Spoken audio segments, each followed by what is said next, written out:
வணக்கம்.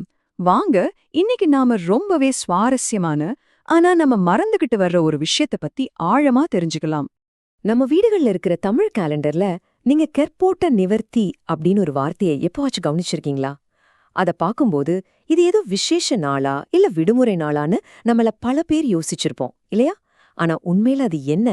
அது ஒரு பண்டிகையோ இல்ல, ஒரு விடுமுறையோ இல்ல. நம்புவீங்களா? அது நம்ம முன்னோர்கள் பயன்படுத்தின ஒரு அதிநுட்பமான வானிலை முன்னறிவிப்பு. அடுத்த ஒரு வருஷத்துக்கான மழையே கணிக்கிற ஒரு அற்புதமான அறிவியல். சரி, இந்த மழை கணிப்பை நாம முழுசா புரிஞ்சுக்கிறதுக்கு முதல்ல அந்த பேரை நம்ம சரியா புரிஞ்சுக்கணும். ஏன்னா அந்த வார்த்தைக்குள்ளதான் அதோட முழு ரகசியமும் அடங்கியிருக்கு. இதோட உண்மையான ஆரம்ப காலப் பெயர் கரு ஓட்டம். அதாவது ஒரு கரு உருவாகிறதற்கான ஒரு ஓட்டம். இந்த ஒரு வரிதான் இந்த முழு கணிப்பு முறைக்கும் அடிப்படை. காலப்போக்குல நம்ம பேச்சு வழக்குல வார்த்தைகள் எப்படி மாறுமோ அதே மாதிரி இந்த கரு ஓட்டம்ங்கிறது மெதுவா கர்ப்ப ஓட்டமாகி அப்புறம் கர்ப்போட்டம்னு மாறி கடைசியா நாம இன்னைக்கு கேலண்டர்ல பாக்குற கெர்ப்போட்டம் அப்படிங்கிற வடிவத்துக்கு வந்திருக்கு. சரி, இந்த பேருக்கு பின்னாடி இருக்கிற அறிவியல் என்ன? இது வெறும் குருட்டு நம்பிக்கையா? இல்லவே இல்ல. இது வானியல ரொம்ப ஆழமா கவனிச்சு நம்ம முன்னோர்கள் உருவாக்குன ஒரு முறை.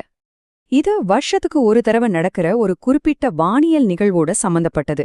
எப்போன்னு பாத்தீங்கன்னா, மார்கழி மாசத்துல சூரியன் தனுர் ராசியில பயணம் செய்யும்போது பூராடம் நட்சத்திரத்தை கடந்து போக ஒரு 14 நாள் ஆகும். இந்த குறிப்பிட்ட 14 நாட்கள் தான் ரொம்ப ரொம்ப முக்கியம். ஆமாங்க, அந்த 14 நாட்கள், அதாவது தோராயமா டிசம்பர் 28ஆம் தேதியிலிருந்து ஜனவரி 11ஆம் தேதி வரைக்கும், இந்த நாட்கள்ல தான் அடுத்த ஒரு வருஷத்துக்கான மழை கருக்கொள்ளுதுன்னு நம்ம முன்னோர்கள் கணிச்சாங்க. இந்த முழு விஷயத்தையும் அவங்க ரொம்ப அழகா ஒரு உருவகத்தோட சொன்னாங்க. அதுதான் மேகம் சூழ் கொள்கிறது. அதாவது மேகங்கள் கர்ப்பமாகுது, மழைய தன்னோட கருவுல சுமக்க ஆரம்பிக்குதுன்னு அர்த்தம். இந்த ஒப்பீட்ட பாருங்க எவ்ளோ அழகா விளக்குதுன்னு. ஒரு குழந்தை உருவாகி சரியா 9 மாசம் கழிச்சு பொறக்கிற மாதிரி மார்கழியில கருக்கொள்ற இந்த மேகம் சரியா 9 மாசம் கழிச்சு ஐப்பசி கார்த்திகை மாசங்கள்ல மழையா பொழியுது. இயற்கைய மனித வாழ்க்கையோட எவ்ளோ அழகா ஒப்பிட்டு இருக்காங்க பாருங்க. கேட்கவே ரொம்ப ஆச்சரியமா இருக்கு இல்லையா? சரி, இத வச்சு விவசாயிகள் எப்படி நடைமுறையில பலனடைஞ்சாங்க? இது எப்படி அவங்களுக்கு ஒரு விவசாய பஞ்சாங்கமா உதவிச்சு?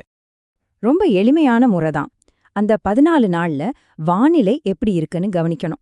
லேசா தூறல் போட்டாலோ இல்ல குளிரான பனிமூட்டமா இருந்தாலோ அது ரொம்ப நல்ல அறிகுறி. அதாவது மேகம் நல்லபடியா கருக்கட்டி இருக்கு, அடுத்த வருஷம் மழை நிச்சயம்னு அர்த்தம். ஆனா இங்கேதான் ஒரு முக்கியமான விஷயம் இருக்கு. நாம நினைக்கிறதுக்கு நேர் மாறா அந்த சமயத்துல கனமழை பெஞ்சா அது ஒரு கெட்ட சகுனம். அதாவது மேகத்தோட கரு கலைஞ்சிருச்சுன்னு அர்த்தம். அதனால அடுத்த வருஷம் மழை பொய்த்து போகும், வறட்சி வர வாய்ப்பு இருக்குன்னு கணிச்சாங்க. இது வெறும் கண்ணால பார்த்து சொல்றது மட்டும் இல்ல, இதுக்கு ஒரு கணக்கே இருந்திருக்கு. அந்த 14 நாள்ல பேஞ்ச மழையோட அளவை மில்லிமீட்டர்ல எடுத்து அது 180ஆல பெருக்குனா அடுத்த வருஷத்தோட சராசரி மழையளவு எவ்ளோன்னு துல்லியமா கணிச்சிடலாம். இத வச்சுதான் எந்த பயிர் நடலாம், தண்ணியை எப்படி சேமிக்கலான்னு நம்ம விவசாயிகள் திட்டமிட்டிருக்காங்க. நினைச்சு பார்க்கவே பிரமிப்பா இருக்கு. இவ்ளோ நுட்பமான ஒரு அறிவை நம்ம வச்சிருந்திருக்கோம். ஆனா இந்த நவீன உலகத்துல இந்த பழங்கால ஞானத்தோட நிலைமை என்ன? வாங்க பார்க்கலாம். இது முழுசா வழக்கொழிஞ்சு போயிடல.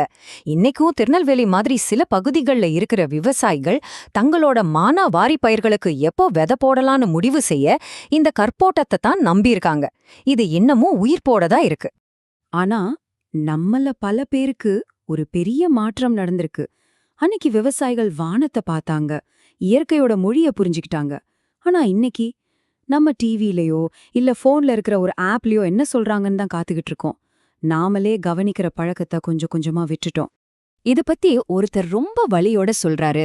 நாம கேலண்டர்ல இந்த தேதிய பார்த்துட்டு இது ஏதோ பண்டிகைன்னு நினைச்சு அந்த தாளை கிழிக்கிறோம். அதே மாதிரிதான் நம்மளோட சொந்த பாரம்பரியத்தையும் அதோட முக்கியத்துவம் தெரியாம நாமளே கிழிச்சு எறிஞ்சிட்டு இருக்கோம். இத நம்ம மனசுல ஒரு பெரிய கேள்வியே விட்டுட்டு போகுது.